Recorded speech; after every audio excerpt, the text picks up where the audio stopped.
नमस्कार, सार्वमंथन न्यूज महाराष्ट्रमध्ये आपले स्वागत। पाहूयात आजची सविस्तर बातमी।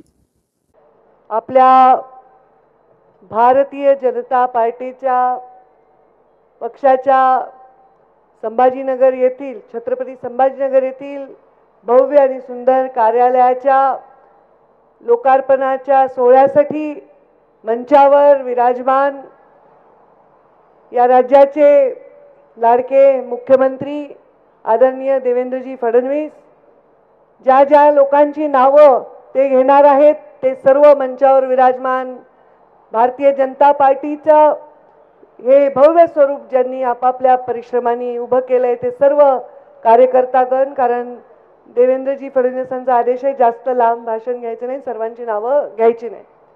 आणि समोर उपस्थित भारतीय जनता पार्टीचा अत्यंत ताकदवर पाया निर्माण करणारे सर्व भाजपाचे खंदे कार्यकर्ते, बहादर कार्यकर्ते, मी अभिनंदन करते सन्माननीय मुख्यमंत्र्यांचे की आता भारतीय जनता पार्टीचे कार्यालय सगळ्या शहरांमध्ये जवळपास उभे राहत आहेत।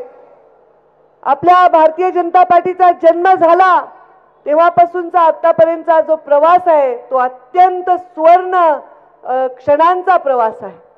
आपले सर्वांचे श्रद्धास्थान पंतप्रधान तेव्हाचे आपले अटल बिहारी वाजपेयी म्हणायचे, न हार में न जीत में किंचित नहीं भयभीत में, संघर्ष पथ पर जो मिला ये भी सही वो भी सही, हार नहीं मानूंगा वरदान नहीं मांगूंगा। त्या काळामध्ये स्वाभिमानाची कार्यकर्त्यांना गरज होती आणि एक पर्याय देशामध्ये उभा करण्याची गरज होती।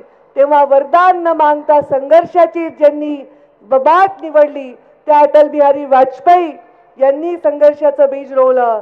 आणि तेव्हा कार्यकर्ता नाही, आमचा कोश नाही, आमचा झेंडा नाही, आमचा चिन्ह नाही, तरी हा पक्ष उभा राहील हा विश्वास दिला आणि तो विश्वास प्रधानमंत्री नरेंद्र मोदींनी खरा करून दाखवलेला आहे। पूर्ण कार्यकर्ते या काळामध्ये जेवढे या दशकामध्ये झाले, पूर्ण नेते जे झाले त्या सर्वांनी हा विश्वास खरा करून दाखवलाय।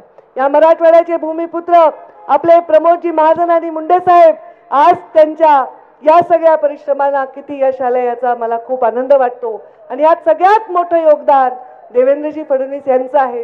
कारण तिसऱ्यांदा परत मुख्यमंत्री होणं हे आपल्या भाजपाच्या प्रत्येक कार्यकर्त्याचं स्वप्न पूर्ण करणे। मी देवेंद्रजी आपल्याला सर्व कार्यकर्त्यांच्या माध्यमातून अभिनंदन करते। बिहारमध्ये सुद्धा आपण प्रचंड यश मिळवलेलं आहे आणि आता मला वाटतं एकही राज्य भविष्यात राहणार नाही जिथे भारतीय जनता पार्टीची पूर्ण सत्ता असेल। मला आता प्रत्येक नगरपालिकेमध्ये आणि जिल्हा परिषदेमध्ये भारतीय जनता पार्टीचं कमळ फुलवण्यासाठी मी सन्माननीय मुख्यमंत्र्यांना शुभेच्छा देते आणि त्यांच्या नेतृत्वाखाली पूर्ण महाराष्ट्रामध्ये आम्ही काम करून भारतीय जनता पार्टीची ताकद वाढवण्यासाठी हे कार्यालय हे प्रतिकात्मक उभे राहतील आणि या कार्यालयातून ऊर्जा घेऊन कार्यकर्ता जाईल हा विश्वास व्यक्त करते आणि माझ्या वाणीला विराम देते। धन्यवाद। जय हिंद, जय महाराष्ट्र। सार्वमंथन न्यूज महाराष्ट्राला लाईक करा, शेअर करा, सबस्क्राईब करा।